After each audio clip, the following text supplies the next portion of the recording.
Eu sou humano e, portanto, nada do que é humano me é estranho. Assim falava o poeta e dramaturgo romano Terêncio, e assim falo eu, Flávio Ricardo Vassoler, escritor, professor e youtuber. E hoje, em mais uma resenha de livro aqui do meu canal do YouTube, Flávio Ricardo Vassoler, eu trago para vocês uma discussão sobre o romance Os Sofrimentos do Jovem Werther, livro de 1774, de autoria do grande escritor alemão Johann Wolfgang von Goethe, esse grande autor tido como o grande cérebro, o grande criador da literatura e do humanismo alemães. Eu já vou começar sobre esse livro, ao mesmo tempo muito belo, muito lírico, mas também trágico, Os Sofrimentos do Jovem Werther, com vocês. Mas antes, eu quero conversar com você que está assistindo a esta resenha. Se você está chegando ao canal pela primeira vez, seja muito bem-vindo e bem-vindo. Eu peço que você se inscreva, toque a sinetinha para poder receber as notificações. E se, ao fim dessa resenha, você gostar do conteúdo da discussão, dê um like no vídeo, curta-o, compartilhe-o pelas redes sociais para que nós possamos chegar cada vez mais e mais pessoas, e deixa aqui embaixo o seu comentário para eu poder conversar com você. Tudo bem? Então vamos lá, gente. Os Sofrimentos do Jovem Werther, esse clássico da literatura alemã e universal, de autoria de Johann Wolfgang von Goethe. Eu tenho aqui uma edição da Abril Cultural, uma edição belamente ornada. De que trata Os Sofrimentos do Jovem Werther? Bom, como o título já insinua, a gente começa com um jovem ardoroso, um jovem lírico, um jovem que é um artista, que vai se colocar ali numa cidade não propriamente determinada, no interior da Alemanha. Ele se desloca da sua cidade e vai para a campanha para poder se inspirar na natureza. O Werther é desenhista, o Werther é versado em língua grega. Ele lê Homero no original.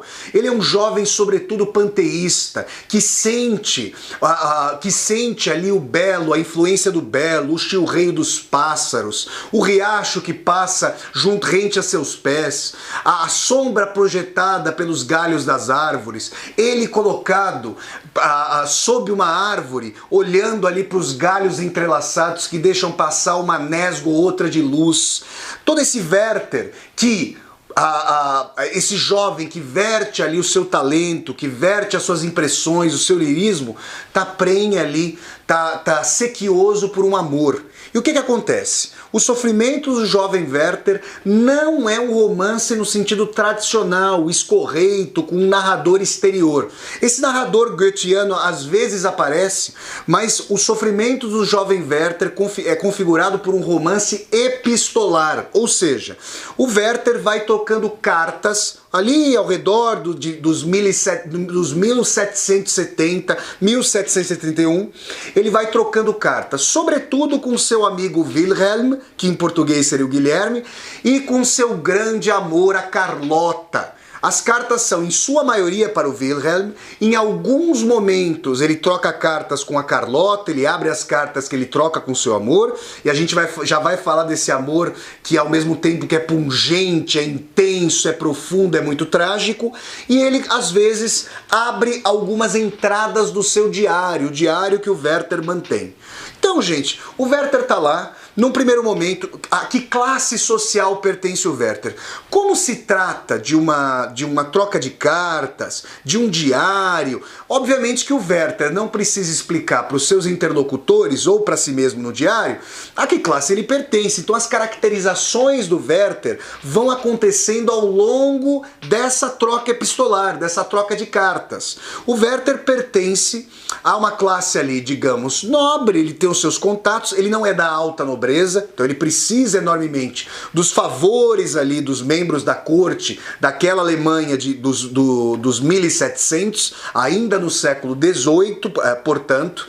uma Alemanha ali prenhe de uma roda aristocrática, de favores, mas o Werther, ele não é um jovem propriamente ativo, o Werther é um jovem contemplativo, é aquele que se põe à parte, é aquele, como eu estava dizendo, que busca na impressão fortíssima que a natureza imprime no seu espírito os motes para os seus desenhos, os motes ali para o seu aperfeiçoamento artístico, ele que gosta de ler Homero no original, ele que gosta de recitar poesia a céu aberto.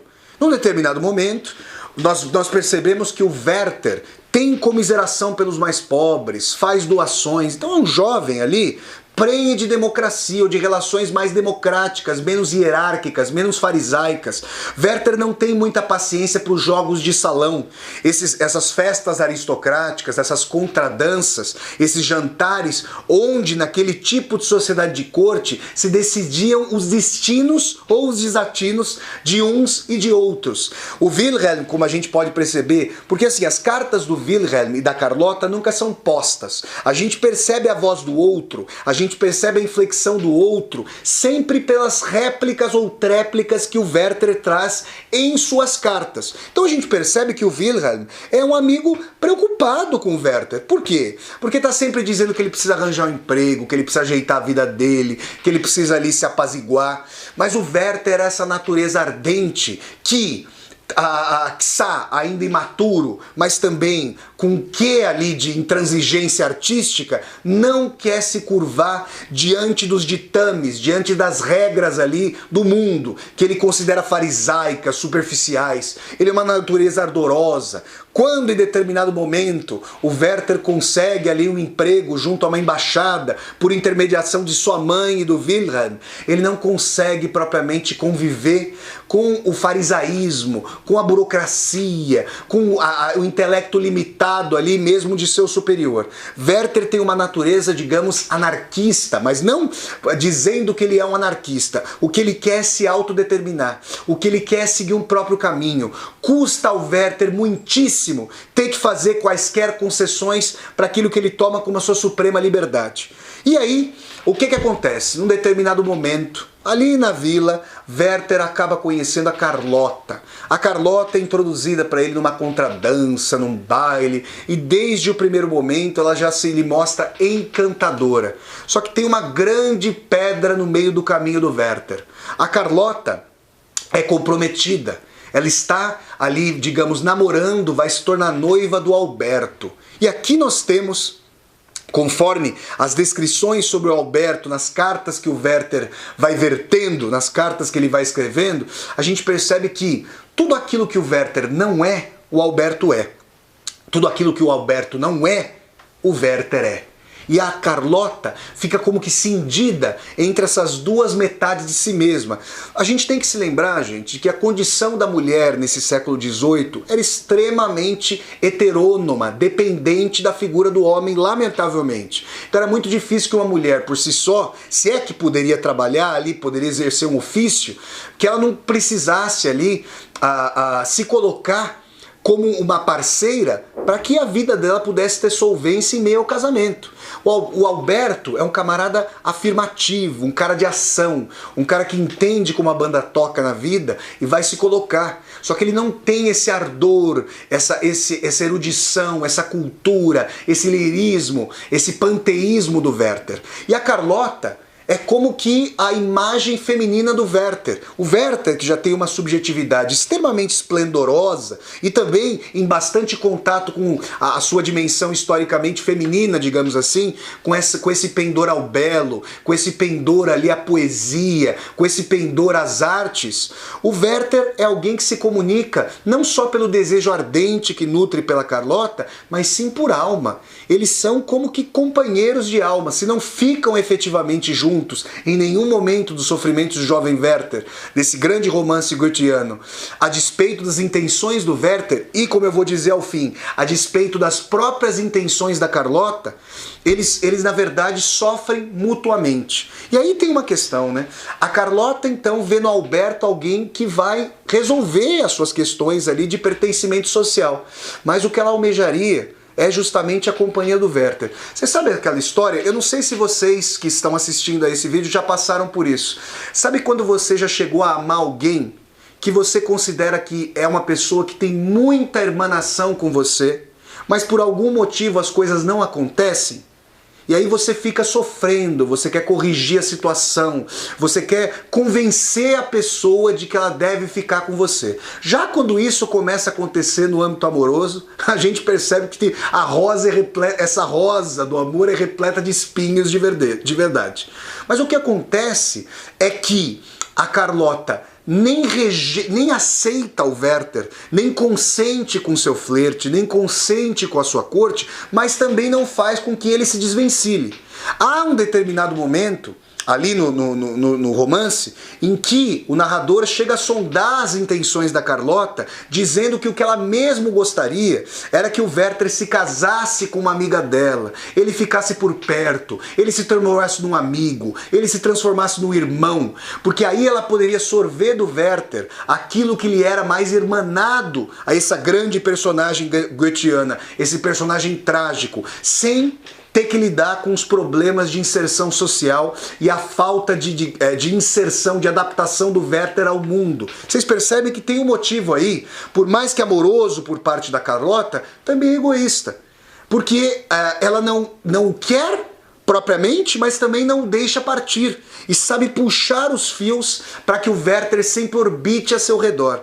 E o Werther não é alguém que ama de uma maneira comezinha, não é alguém que faz jogos, não é alguém ali que tolhe a torrente do seu próprio sentimento. O Werther é, digamos, uma alma de artista na acepção mais plena e de admiração do amor. É aquele que se joga, é aquele que se verte, é aquele que é um rio caudaloso amando, é aquele que é hiperbólico, é aquele que se declama. O Werther é alguém que tem a alma da serenata ao amar, aquele que quer declamar o seu amor, aquele que quer vibrar com a amada, no caso a Carlota, com todas as cordas do amor.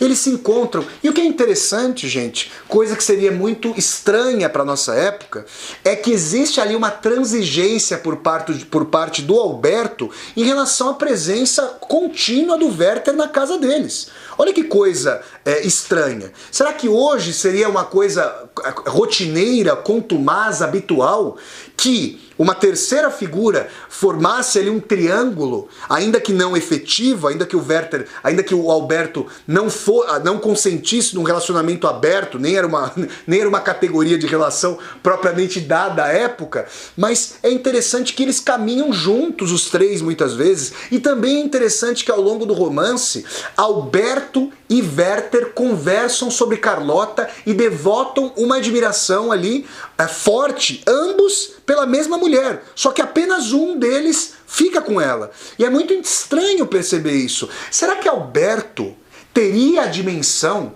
de que ele era faltante, ele era não completo para estar com a Carlota, mas ainda assim dela não abriria a mão jamais, e aí consentia que o Werther fizesse às vezes para fornecer a Carlota aquilo que ele próprio não podia fornecer? Não poderia fornecer? Essa é uma discussão que desponta dos sofrimentos do jovem Werther. Nós não temos propriamente certeza disso. Agora o que nós sabemos é que eles tocam o cravo juntos, eles tocam o piano, eles fazem recitais, eles passam por jantares, eles caminham pela campanha, de braços dados, tomando a carruagem, frequentam os serões. E tudo isso vai fazendo com que o Werther se mostre cada vez mais ardoroso. Quanto mais ele percebe a impossibilidade do amor que nutre pela Carlota se consumar, mais ardoroso fica o seu amor. A ponto de, num determinado momento, a Carlota chegar a dizer que aquilo que faz com que o Werther fervile, fique em ebulição, não é a possibilidade de consumar o amor, mas sim a dimensão de que esse amor não se irá consumar, de que a Carlota não irá consentir que o Werther se torne algo para além de um grande amigo, e que se o Werther pudesse ficar com ela, o amor de Werther se arrefeceria. Isso que parece uma tese muito interessante, dentre as várias chaves de leitura aí de Os Sofrimentos do Jovem Werther, é uma coisa que não dá pra gente cotejar com a realidade. Por quê? quê? Porque na verdade Werther jamais consegue ficar com a Carlota. Ainda que, eu volto a frisar isso, a Carlota também não o deixe sair de sua alçada. Num determinado momento, o Werther ele tá numa felicidade hiperbólica. Ele é aquele que caminha até o cume, que escala, chega ao cume da montanha e olha ali para toda a visão, para todo o horizonte, olha para a planície do cume da montanha e solta uma gargalhada de êxtase, um riso à farta, abraça o horizonte. Mas da mesma maneira que a felicidade do Werther é a felicidade da águia que alça voo, é a felicidade da águia que singra os céus, é a felicidade do condor, a queda do Werther é vertiginosa, é a queda daquele que tem o pendor do abismo, é a queda daquele que ao mesmo tempo que almeja as alturas vertiginosas, é aquele que quando cair, vai cair de maneira radical. E aí Werther começa a mostrar o seu ímpeto de abandonar essa vida que não consuma a realidade, que não traz justiça a seu amor, que na verdade o suicídio, e ele discorre sobre isso em vários momentos do romance, não é uma atitude dos fracos, é uma irreconciliação de um eu ardoroso que é maior do que o mundo, cujo mundo não consegue suprir os seus desejos e os seus ímpetos. E aí eu quero fazer um parênteses aqui na minha resenha para falar com vocês brevemente sobre uma discussão que o filósofo e crítico literário húngaro, o György Lukács, e eu vou colocar todas as referências aqui na descrição desse vídeo, o György Lukács faz uma discussão muito interessante no começo do livro Teoria do Romance. O que ele diz? Que basicamente, claro que ele está fazendo uma simplificação e sabe disso, mas basicamente existem dois tipos polares de personagens na história da literatura. Aquelas personagens que são mais frágeis, mais combalidas em relação ao mundo, que sentem que o mundo lhes pesa sobre o ombro, que na verdade não conseguem ter reconciliação com o mundo porque o mundo é um caminho radicalmente temerário. Se nós pensarmos, por exemplo, em Gregor Samsa, essa grande personagem de A Metamorfose, novela de Franz Kafka, a gente vai se lembrar do ardor, da dificuldade que essa personagem transformada, metamorfoseada em inseto, tem desde o começo da novela. Agora, Werther é uma personagem que está no extremo oposto dessa tipologia lucatiana. Werther é uma personagem maior do que o mundo. O mundo tem muito pouco a oferecer para o Werther. O que ele quer, para nós parafrasearmos um belíssimo aforismo da Clarice Lispector, como que ainda não tem nome. O que ele deseja ainda não tem nome. O que ele deseja está na ordem daquilo que vai vir do futuro, do norte do futuro, do canto de Circe do futuro. E Werther, e isso é curioso, como personagem maior do que o mundo, vai padecer de um destino trágico, assim como Gregor Samsa, essa personagem kafkiana de A Metamorfose.